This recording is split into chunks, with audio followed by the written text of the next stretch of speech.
Console Station. Привет! Любите ли вы настольные игры? Я вот люблю. Играете ли вы в них?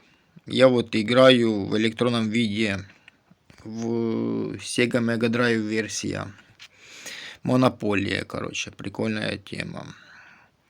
Какие плюсы в настольных играх? Ну, которые не электронные, а вот реально на столе с реальными людьми. То, что это оффлайн, без всяких манипулятивных механик, как в онлайн-играх. И плюс это общение с другими людьми и так далее. Это офигенно. Но, к сожалению, не у всех есть такая возможность. Я вот что, вот играю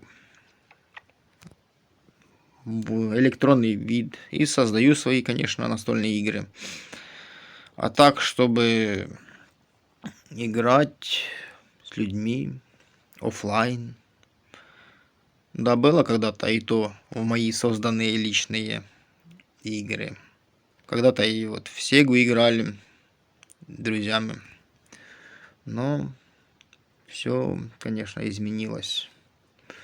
Но настольные игры уважаю и думаю, что когда-то, когда вот это все электронный вид надоест, то настольные игры станут очень популярными.